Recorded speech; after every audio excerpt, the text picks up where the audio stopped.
Good morning and welcome back to another edition of To The Point podcast. I hope you guys are all having a wonderful Thursday so far. This is the first of two podcasts I'm going to be doing today. This morning, I'm going to be talking about the Canadian division in the NHL as I start my coverage of the NHL. We going through the four divisions, kind of the additions, subtractions of every team, where they got better, where I think they struggled in their offseason plan, and how I see their season going as a whole. Last night, I obviously talked about the World Juniors, and tonight I'll be joined by my friend Ben Murray as we headline the wild card weekend in the NFL. So we'll talk about all the matchups, different storylines heading into the games, and some other news and notes from around the NFL. But yeah, today I'm going to talk about the Canadian division. I'm going to start by just giving my initial thoughts on it. I'm not a huge fan of it. I know it's a pandemic. We got different rules and quarantine, and you guys know the drill. So, and every Canadian team is gonna be playing against each other. Obviously, it's interesting. I don't mind seeing McDavid, Matthews play against each other. Don't get me wrong, I don't mind seeing that matchup.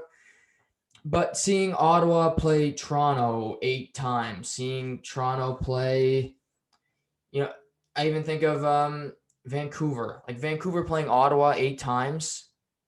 You really think about it. Are you really that interested in seeing that? And maybe you guys are passionate fans of a team and you watch, you'll watch all 56 of one team's games. So that's how you watch it.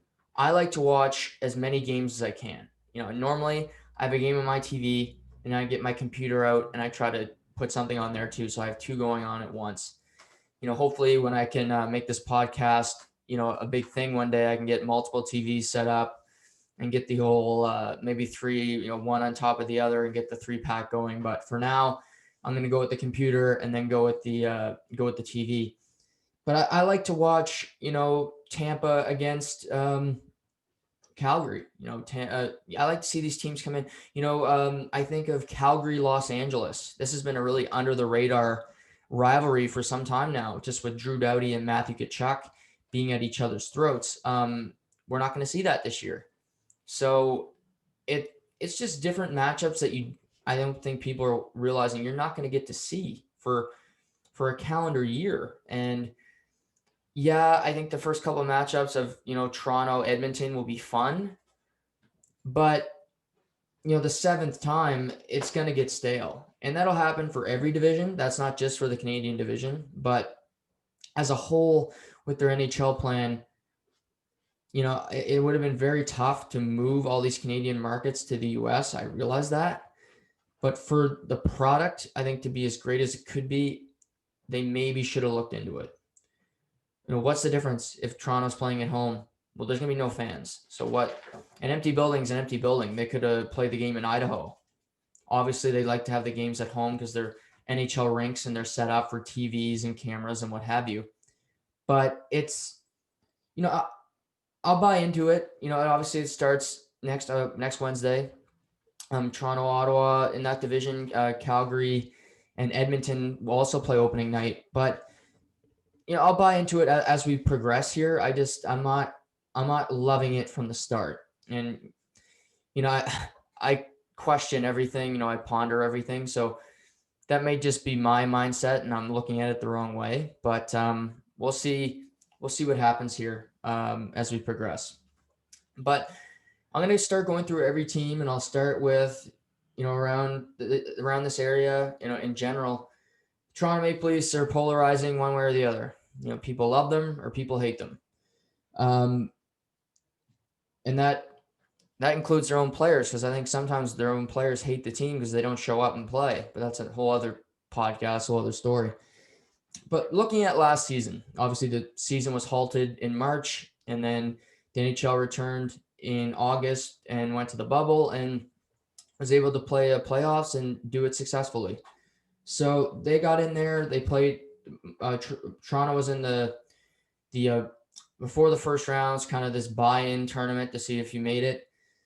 They fell to the Columbus Blue Jackets. So technically Toronto's heading into this season not making the playoffs.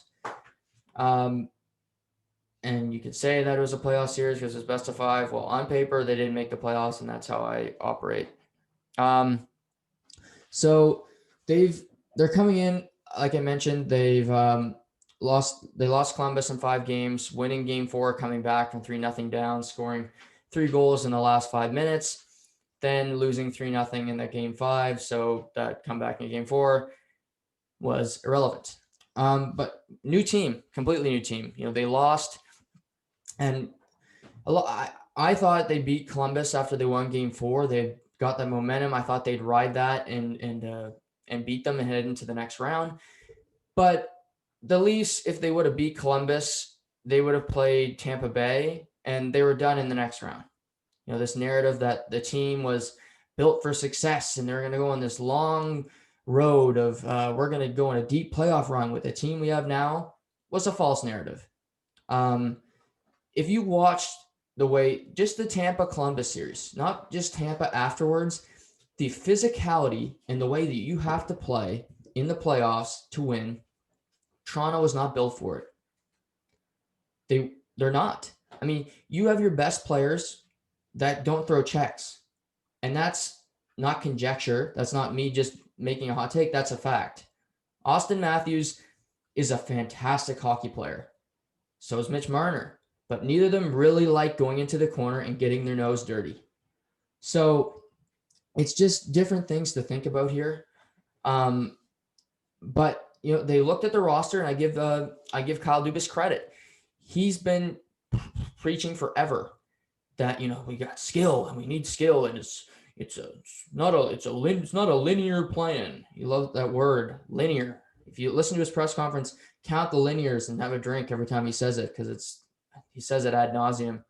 But I give him credit in that he realized that his vision for winning in the NHL was incorrect, because he's run through the gauntlet of playing Boston, and forever the Leafs could say, well, we just can't get by Boston. If we get another matchup, we'll get some momentum. You got Columbus, who on paper is not even close to the skill level of Toronto on paper, but it's a team game, and Columbus had what it took. So Toronto made a lot of changes in this offseason. Key additions, they added Joe Thornton. He's 41. He's not what he used to be. Right now in practice, he's on a line with Matthews and Marner. Sheldon Keefe saying that he thinks he promised Joey give him a good opportunity, and he thinks that he can complement them well.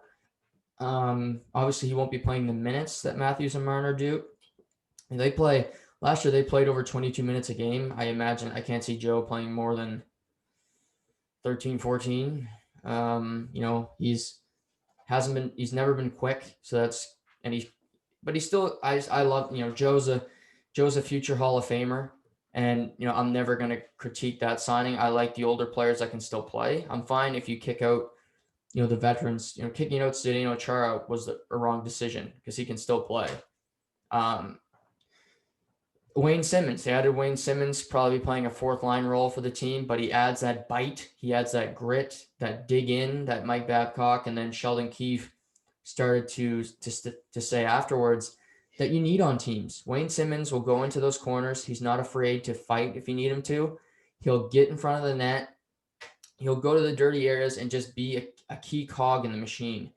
And he's not flashy. He doesn't do anything, overly well, but he's going to be a worker for this team. And he's also got a lot to prove. He's had a couple down seasons. He's been plagued by some injuries. So, Toronto's definitely hoping that he can find his game here back in his hometown. Probably their biggest addition, I'd say, is TJ Brody. He's been in Calgary for a long time, his whole career, 8 years. And he's been a top 4 defenseman for a long time. Last 3-4 years, he's played with Mark Giordano, the Flames captain. So he knows what it's like to play in a Canadian market with pressure and to play top 4 minutes. And he's handled it well in Calgary. So good signing, 4 years, you give him $4 million, $4 or $5 million. That's a good deal for TJ Brody. That is his marketplace. So they didn't overpay for him, which I like too. I would have signed Chris Tanev before I signed TJ Brody. that's just me. I think you got Morgan Riley, who's offensively gifted. I think if you put Riley with a Tanev as a defensive pairing, that would have been better. But I understand why Brody is attractive. He wanted to come here, so a good signing nonetheless. In line rushes, he's playing with Morgan Riley, so they'll likely be a D pair. But Brody, he can play a defensive game. He can also add, some offensive flair, but a good signing nonetheless. They added on the defense core also Zach Bogosian, sorry. He played in Tampa last year after he's bought out and won a Stanley Cup. He didn't play every game, but he was important when he was on the ice. Him and Luke Schenn, when they got involved, they were impactful. So Bogosian, you got guys like him, Simmons. They're just kind of these gritty type players that Toronto refused to add to the roster in the past for whatever reason. And it's just more sandpaper. I think it could be more valuable if they make the playoffs, which I think they will. So the lineup that they're going to field probably won't be as sexy in the regular season here, because it doesn't have as much skill as it used to. It's not as, you don't have the likes of a Kapanen who can maybe chip in 15 to 20 goals. Simmons isn't going to do that. Jumbo's not going to do that. But you have guys with experience, with character, and I think can teach Matthews and Marner how to lead and how to win in this league. That's something that's never really talked about, is just learn how to win and win the right way. And I don't think that the younger players on this team really have learned that yet. I mean, they've gone through trials and tribulations of losing in the first round and nothing changes. So having players to direct them and help them in that room can only help them. They also added a couple KHL players. Mikko Lehtinen, he was the KHL Defenseman of the Year last year. He's, you got to take these KHL signings with a grain of salt, because, Mikheyev, he was good for Toronto last year, got hurt. He wasn't great. I mean, that anybody who says he's, a great player, I think you're overstating his value. They signed Zaitsev a couple years back. He had one great season. He got a bunch of money, and now he's just in Ottawa, basically in the league because of his contract. So he could be great. I'm not saying he's not going to be great, but these players that come over and you automatically assume success, it's just not a reality. And also, a lot of these players that come over from the KHL, if they're not given a role right away, they start to pout and they bitch and complain, and then they're out of the league before they're even in it. So I think Mikko Lehtinen will be given a lot of opportunity because he had to be lured here. So he's in the lineup right now. He's on the third D pair with Bogosian.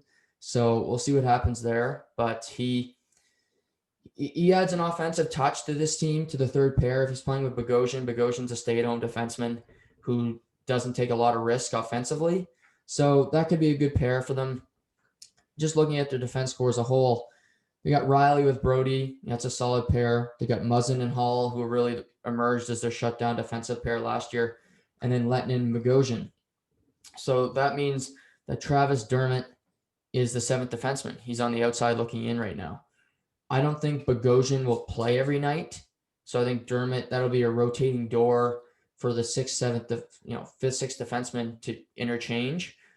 Obviously, injuries will play a key role too in how these defensemen are used. But with 56 games, you need to play your best players, because if you get off to a tough start, it's really hard to make up points, because you're going to be playing the teams.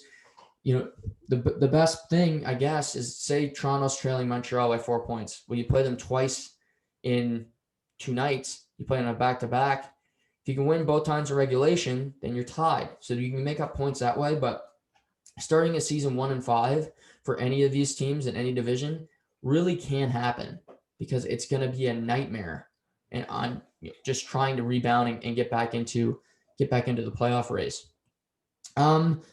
Another couple other younger players, Sandin, Rasmus Sandin's been drafted. He's been with the team for a long time now. He's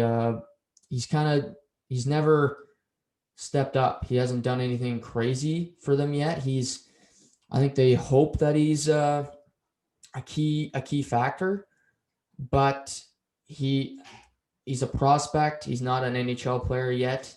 It doesn't look like he's going to make the opening night roster. So if something doesn't happen with him soon, he's going to be a bust. He's going to be another Freddie the Goat, another Timothy Liljegren, where they've drafted these mid-round, first-round draft picks, and none of them have panned out. It's easy to hit when you got Matthews sitting there. You got a Marner, a Bill Nylander. But these mid-first rounders really haven't worked out for Toronto in some time, and it's worrisome because their farm team hasn't brought up a lot of good players.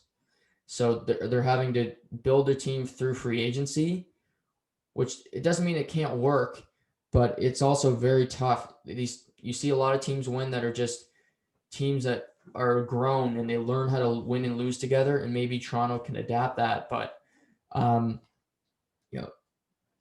it's tough for them. But yeah, just some more questions. Just a couple questions I had just going in.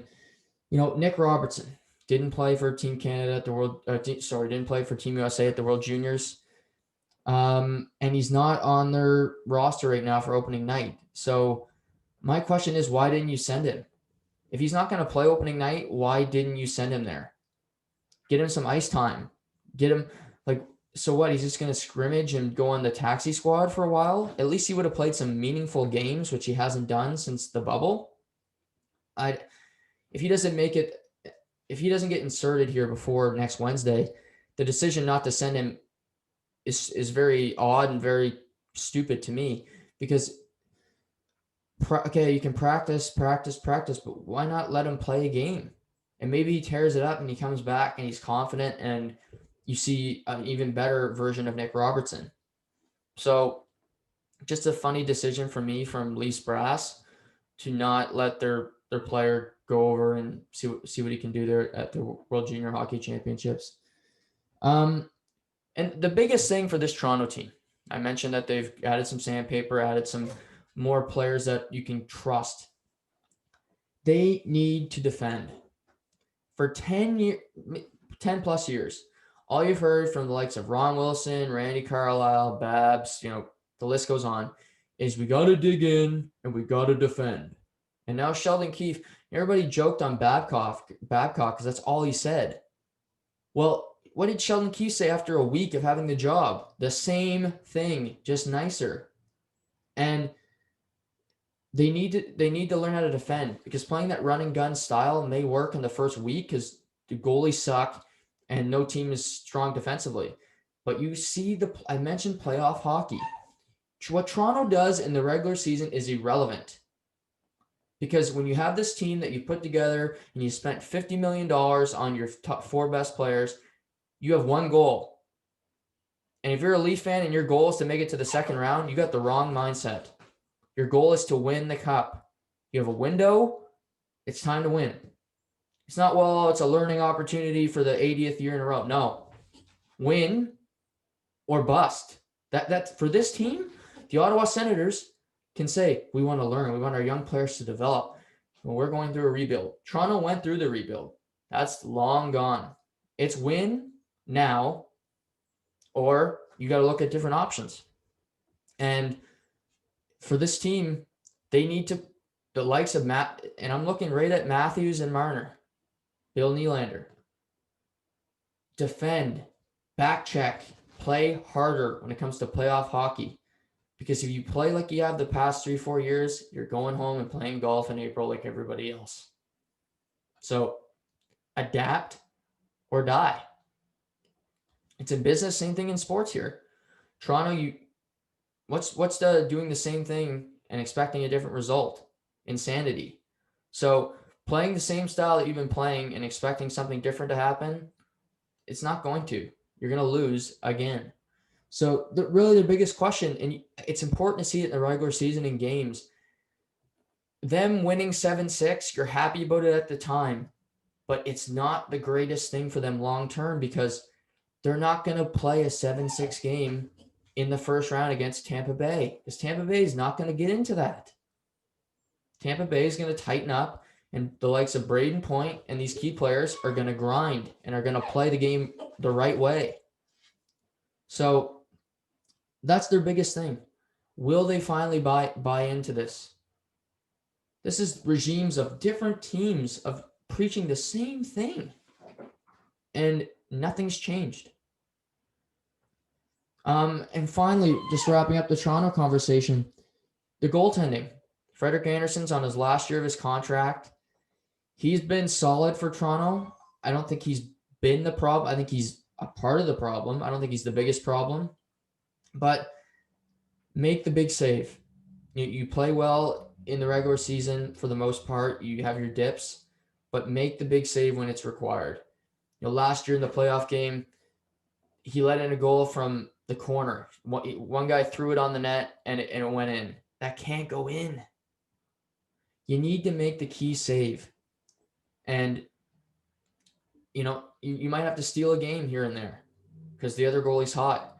We've seen that happen to Toronto. Merzlikins and especially Korpisalo, you could say he stole Game 5 for Columbus. Well, why can't Freddie Andersen do that for Toronto? And it's his last year. He's been here a lot. He's been here. This is his 5th year in Toronto. So it's put up or shut up time for him. And a lot of pressure will be on him all year with Jack Campbell behind him. And, goaltending is the most important position in hockey. So if they can't find stability there, then, there's definitely bigger problems down the line here. But yeah, I think I'm going to kind of reveal my list of how I see this division falling at the end. But Toronto's got a good team. They got a good team. It helps them to be in this Canadian division, quite frankly. I think it will for a lot of teams that I mentioned, because the way it works is the Canadian division will only play against Canadian division. So the first 2 rounds of the playoffs, it could be Toronto, Calgary, and then Toronto wins, they'll play Vancouver. And then they go to the conference final. So, a Canadian team will be in the conference final guaranteed. I don't think it's that legitimate, and I should have an asterisk on it because all these Canadian teams that never win anything. But nevertheless, if you're there, you're there. This is the pandemic year, and it's different rules. So a Canadian team will be in the conference final. And looking at these teams, Toronto is a clear-cut favorite. But that doesn't mean they're going to get there, because Toronto's been a favorite for a few years now with little to no results. So we'll see what happens, but they definitely have a good team.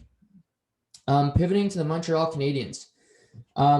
Montreal Canadiens in the bubble, they came in as the last seed. They just made it into the bubble. They made it to the play-in round and stunned the Pittsburgh Penguins in 4 games. Carey Price played out of his mind. We saw Nick Suzuki really emerge on the scene as a great player. And just for my mother, I'm just going to say this name, Jesperi Kotkaniemi, who emerged as, he looked like a man in the bubble. He played like a man, looked like a man, looked like he gained 15 pounds of muscle, big kid, and he looked like the 3rd overall pick that they wanted to draft. He looked good. He looked damn good. And we'll see if he can translate it. They beat Pittsburgh. They lose to Philly in 6 games in the first round, but a successful campaign for Montreal nonetheless, because they didn't have a lot of hopes before that of doing anything, and making it for that far, it gave them some confidence. But I think Montreal had the best offseason for this Canadian division, maybe in all of hockey. Just some shrewd operating from Marc Bergevin. First, adding Tyler Toffoli. Tyler Toffoli is a 2-time Stanley Cup champion. He scored 25 goals 5 times. He's coming off a couple injury-plagued seasons, but he's a player that's been in the playoffs. He knows how to do it. He's good around the net, and he's just a winner. And I think adding that to a team full of younger guys that really haven't won anything is important. I also think he can get 56 games, so prorated. I think he can get 20 goals, in that stretch, playing with good players, and line rushes he's playing with Kotkaniemi. So I like that. I like that pair quite a bit. with Kotkaniemi, Toffoli, and Armia. That sounds like a third down shutdown line, but that can also produce. And that's kind of what Montreal did in the offseason. They complemented each line to make their team just more scary. They also added Josh Anderson. Josh Anderson's another player. He had shoulder surgery last year, almost missed the whole season. But when this guy is going, he's like the second coming of Tom Wilson.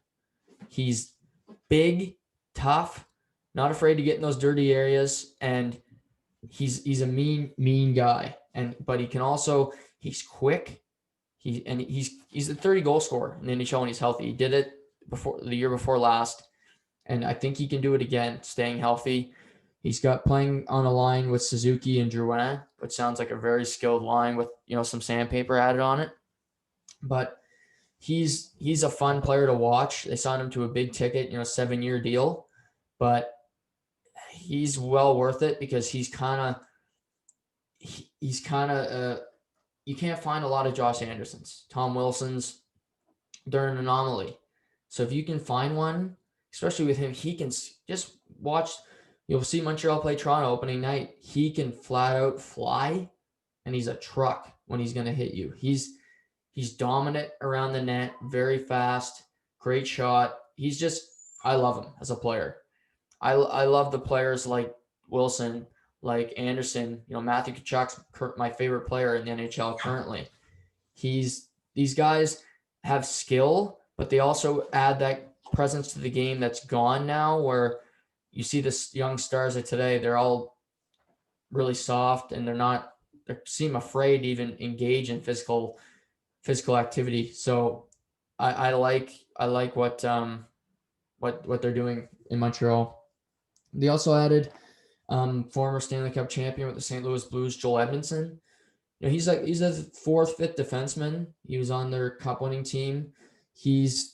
Doesn't do anything flashy, but played in Carolina last year, and he's just a solid add.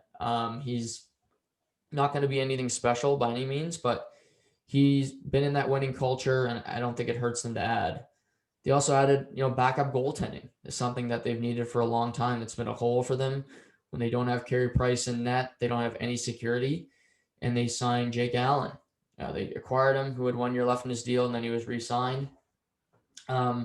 He was getting a little long in the tooth in St. Louis with Bennington pushing him out, and him trying to be a number one goalie for a long time, and that people coming to the realization that he just isn't. But this is a perfect situation for him. He's got Carey Price in front of him, so his role is set. It's never going to change, barring an injury. And they can give Carey Price some nights off because Jake Allen, last season was one of the best backup goaltenders in hockey, if not the best. So he's a good goaltender. Very good ad for Montreal, having Charlie Lindgren for a long time backing up, and just Antti Niemi for a period of time. It was time for them to really look at the backup goalie position and address it, and they did. So kudos to them. They recently added Corey Perry. Played in Dallas last year, Stanley Cup final, had a great playoff run. He probably won't have a huge impact on the regular season. Maybe you could see him doing some load management, but he'll be, if they make the playoffs, he'll be a key factor in that, and I think they will. So I like the signing. And also, they got Alexander Romanov. You might remember him from the World Juniors. He was too old this year. He's 20 now, but the past 3 seasons he played there for Russia. Very, very, I love him as a player. He's physical, but he's also very quick. He's got a good shot from the point. I think he can anchor a power play one day when Shea Weber eventually passes that torch. But he's probably their best prospect that they have in their system. Maybe Caden Primo and net would rival him. But he looks like he's going to play opening night as a rookie. And, he's been playing against men since he's 16 years old. So this is nothing new to him. And I think it could really, help the Canadians with Romanov joining the team. But really, the key things for Montreal this year, the questions that will be answered is, will this organizational shift work? Marc Bergevin has been there a long time. Signing these players, trading, making a lot of deals. If it doesn't work, is his time up? Very well could be. He's been there a long time. They've had periods of success and then, long periods of failure. So if they falter, miss the playoffs even, I think his ass is grass. So it's a put up or shut up year in Montreal, just like it is in Toronto. I think a lot of these Canadian teams are in a similar position. And does Nick Suzuki or Kotkaniemi emerge as a number one center? Montreal hasn't had a number one center in probably long time, 10, 15 years. And I'm not even kidding. Go look up their rosters. Their last number one center that you could honestly say without like cringing, it's probably Saku Koivu. And that was when he was, getting long in the tooth. So, thought Galchenyuk was going to be drafting him third overall. Never worked. So they need a number one center. I think the way Kotkaniemi played in the bubble, I think he can be that for this team. But obviously he has to prove it more than just a short period of time. It has to be a period of success. So a big year for him and for this team. But Carey Price is only getting older year by year, and this team needs to capitalize now or they may miss that window entirely. Now we'll finish out the East before we head out west, and the Ottawa Senators. They're in a different period. They're in a different range and different mindset than the other teams in the whole division. Entering this, there's 7 Canadian teams in the division. I think they are by far the worst. Obviously, they're a very young team. They're in a rebuild. They missed the playoffs last year. They got the 3rd and 5th overall picks in the draft, drafting Tim Stützle and Jake Sanderson. So they did make some key additions, though. They acquired Matt Murray.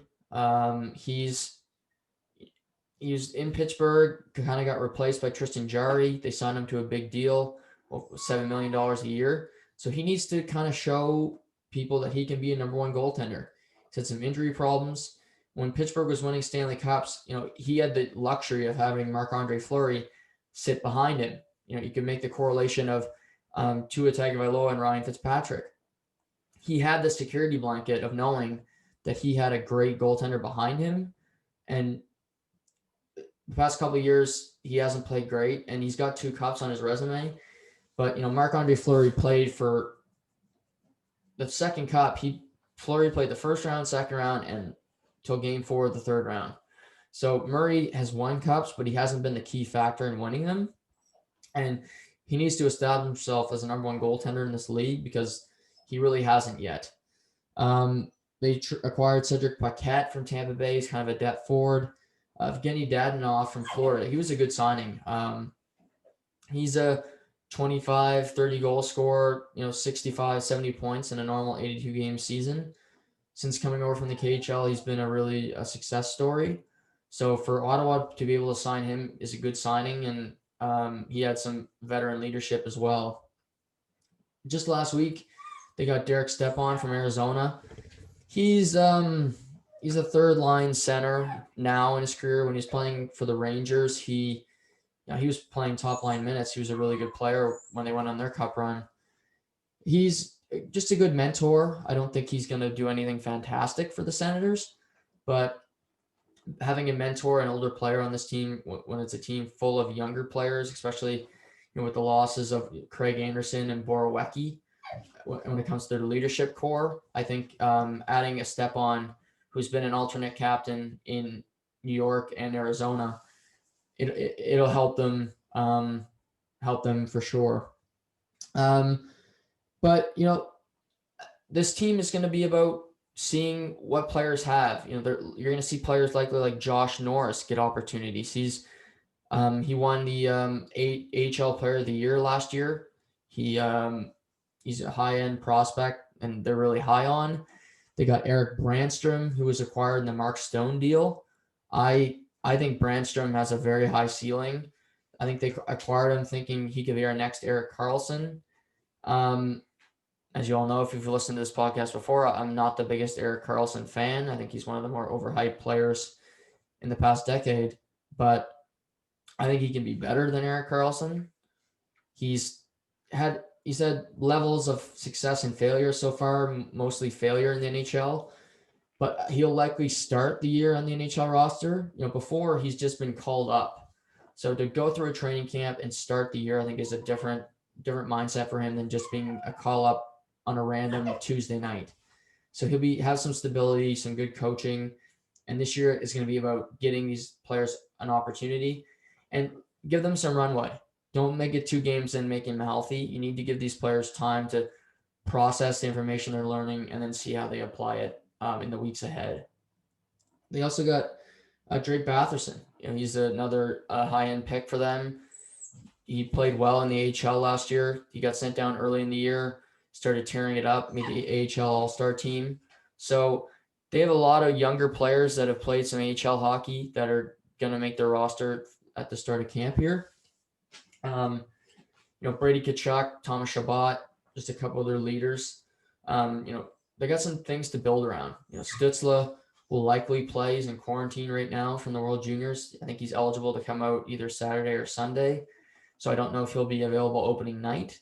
He would be if I was coaching, because why not? You watch the kid at the World Juniors. He's electric. So, but yeah, there's a couple players. But this team is mostly going to be about watching the kids and seeing how they react. They probably won't have a ton of wins, but you never know. Like I said, this is a weird season where there's no fans and it's Canadian division, and they could be a really good spoiler team where you play Ottawa 3 times in 4 nights and you really need wins. If you lose 2 out of 3, you could miss the playoffs because you lose to these upstart Senators. They're not the pushover they were last year. I think they're better, and I think having that youthful enthusiasm will only help the Senators team grow and get better moving forward. Pivoting out west, Calgary. Calgary's in an interesting spot. They were contending for a long time, but they never had any playoff success. They're very similar to Toronto in that way. They'd get to except they had more regular season success. They finished first in the West once, second in the West another time, and got out in the first round. They've had subpar goaltending for a long time, and they finally upgraded that. They got Jacob Markstrom from Vancouver. He's a huge add. Calgary has been missing that number 1 goaltender, like Montreal's been missing a number 1 center for a very long time. Markstrom has been fantastic in Vancouver. The past 2 seasons, you really can't complain about how he's played the position of goaltender. He's confident. He makes saves. He's got good rebound control, and he's in the top 5 or 6 best goaltenders in the NHL. And Calgary, they've had David Riddick, they've had Mike Smith for periods, they've had Cam Talbot. They have a number 1 goaltender now that they can play. 56 games. I think you play him at maybe 40. Maybe we'll see how they are in the standings. That'll probably tell you how much he plays. But he's a proven commodity, and when they come up, you want to go grab them. So a good signing for Calgary. They also got Chris Tanev. He left Vancouver, came to Calgary. He's been great in Vancouver. He's had some injury problems over the course of his career, so that's the one worry with him. But he's a solid player. He's a good defenseman. He's playing with Quinn Hughes. So that's going to hurt Quinn Hughes, but I'll touch on that when I get to Vancouver. But he's just a solid pro. He's been there, done that. He's a leader, and I think he'll be great for Calgary. They didn't make a lot of other big additions. Josh Levo, Dominic Simone, both depth players. But something they didn't do in the offseason, I thought they might, is trade away some of their core players. They've had Johnny Gaudreau for a long time. They've had Sean Monahan for a long time. And these players just don't get it done in the playoffs. And it's a pattern of 5-6 years now where you see these players, and it's one thing if you're getting to conference finals with these players and you're just falling short. But it's first round exit after first round exit, and nothing seems to change. And, Gaudreau really the past 2 playoffs against Colorado, and then they beat Winnipeg, and then moving on. it's just not there. It's not there for Calgary. Losing to Dallas in 6 games. Gaudreau and Monahan, they've been through a lot of battles. Monahan's had a ton of surgeries. He's a tough guy, and I have a lot of respect for him.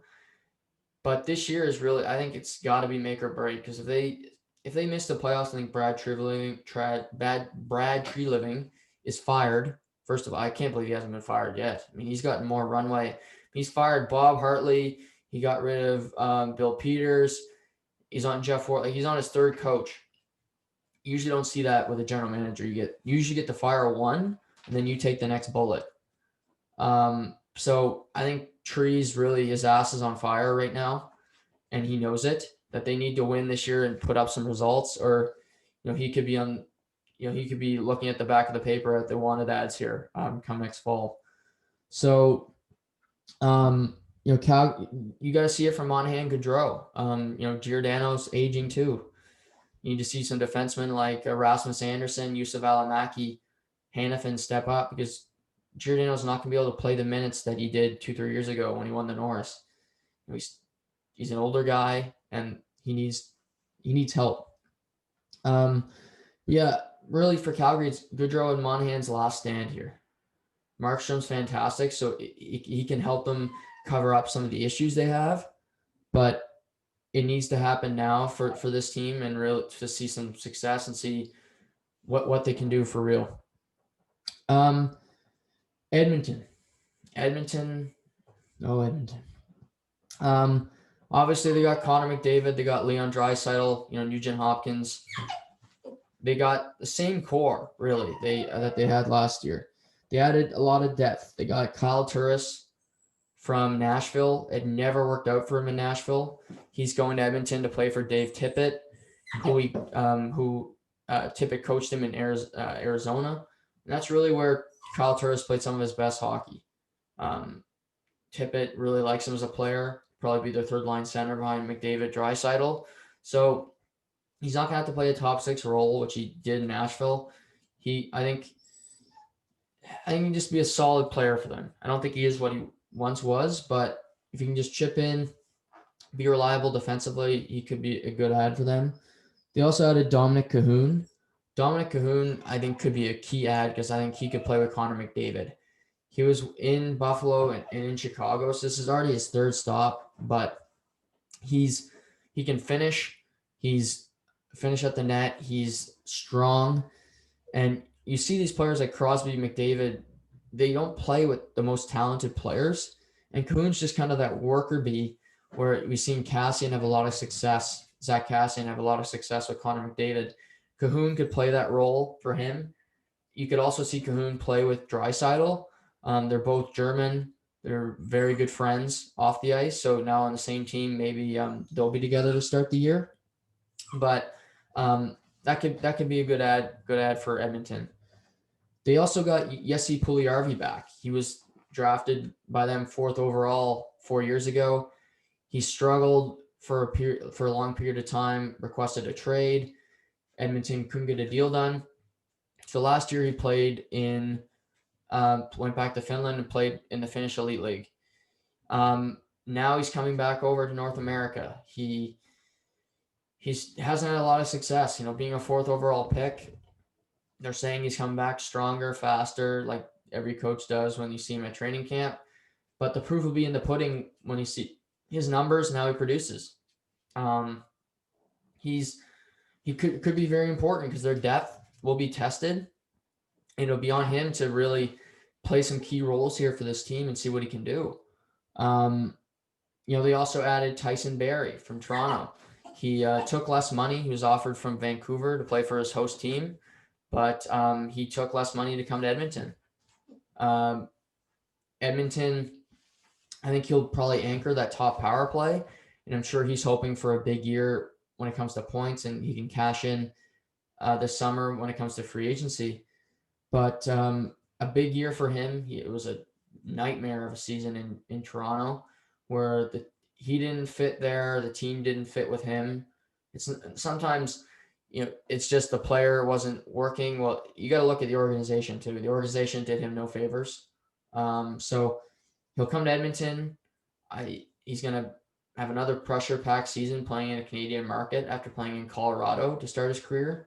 So, important season for him. And really, for me, the biggest question is in net.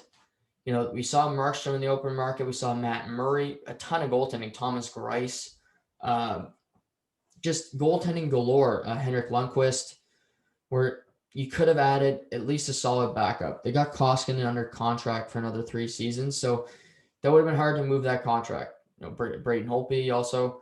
So that would have been tough to move that contract. But, they could have added a different backup. But they saw Markstrom head off the board. I mentioned Murray. Holtby signed in Vancouver on deadline day. And they swooped back and re-signed Mike Smith to a 1-year deal. Well, Mike Smith, he's just not a great goaltender anymore. He's 38. And this team needs good goaltending.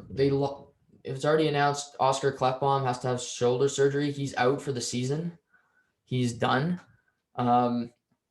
That's a key loss in their blue line already. And their net, you need solid goaltending, and I don't trust either goalie. So Edmonton's really, Mike Smith, I don't want Mike Smith in my net anytime right now. Yes, he's great at playing the puck, but can you stop a puck? He started the first playoff game for Edmonton against Chicago in the bubble when Chicago beat Edmonton in 4 games, and he was pulled by the 4-minute mark of the second period. It's just not there for him anymore. And it's not his fault. He's an older guy, but Edmonton not addressing this position, I think is going to kill them down the stretch here. And, it's on them for not addressing it. But I think it's going to be their Achilles heel and really, really hurt them as the season goes on. 2 teams left, so go through them a little quickly here. Vancouver, they had the most success last year for Canadian teams. They made it to the second round of the playoffs, losing to Vegas in 7 games. No shame there. Vegas was loaded and, a great team. Vancouver, though, has lost a lot. They lost Markstrom. I mentioned Tanev. Those are 2 key players on their team. They lost Levo.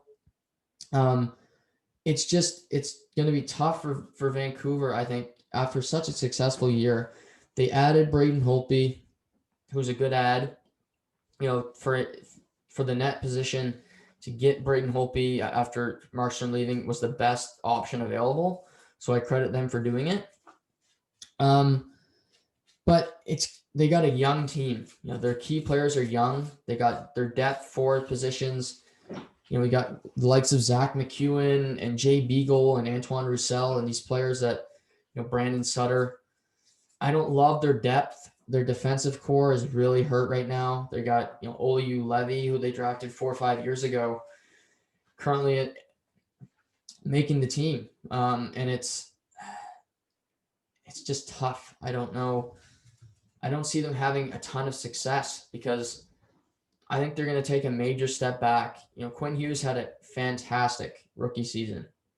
I think you can only expect a little bit of a sophomore slump. Even if he has a good season, he's not going to have his rookie campaign. I mean, he was unbelievable. Him and Cale Makar were going toe to toe, but he had Tanev playing with him, and I think that's a key part to his success. Tanev just did a lot for him in small little ways, and he's going to have to cover a lot of ground for this team because they don't have a lot of great defensive options. So they got Nate Schmidt from Vegas. He's a good defenseman, but I just think their depth is going to be a question mark for them. I like their goaltending. I don't love it as much as I did, but I just see they're having trouble scoring goals. Elias Pettersson has all the potential in the world, and he could really come out this season and prove to people that he's a superstar. It's like the Matthews of the world, the Dreisaitl's, and say, okay, this is my year. You guys had your 15 minutes of fame. Okay, it's my time now. And that could very well happen. But, you need JT Miller to have a big year after his first year in Vancouver last year was just so great. So a lot of questions in Vancouver, and they're in a weird place because, like I said, they had the most success of any Canadian team last year in the bubble, but I think they're in trouble here as the season gets going. And then finally, the Winnipeg Jets. You know, on paper, I really shouldn't love the Winnipeg Jets, but I do. I love them. I think they get everything that you need to have a successful team. Number one, goaltending. Connor Hellebuck won the Vezina Trophy last year, and you could say he's going to have a bad year after it. Maybe he will, but I trust him to play well in the net and to be competent and be a star for them. Which I'm going to say yes. So check. Last year, their defense core was ravaged. Trouba left. Bufflin ate himself out of the league. Did whatever he had to do. Their decor is so affected, and they acquired Neil Pionk. He was great for them last year. Josh Morrissey's another player that I think can take another step for the Winnipeg Jets, which I think he will. You got the likes of Beaulieu, Kulikov. Nobody's going to flash, but I think their defensive core is just well-rounded, and it's good enough with the goalie that they have back there for it to be successful. So check. Leadership. They have it in spades. Mark Scheifele and Blake Wheeler are both captains. Blake Wheeler's a captain, but they could both be captains. Mark Scheifele is one of the most, I think he might be the most underrated player in the NHL. I don't know why people don't talk about him more. I take Mark Scheifele over a lot of skilled players in this league just because Mark Scheifele works harder and he's just smarter when it comes to knowing the game of hockey. Wheeler too. This team, you might say they're getting a little long in the tooth and they better win here or their window could be closed, which is true. But I think they have all the ingredients, the likes of Nick Ehlers, Patrick Laine, contract year. I think he's going to be motivated to score some goals. They got younger players like Harkins, who is good. Andrew Kopp is a great player. Adam Lowry is another one of those players, third line centers that I love that just adds that physical component. He can also pot goals. Tucker Pullman on the back end is another great player for the Jets.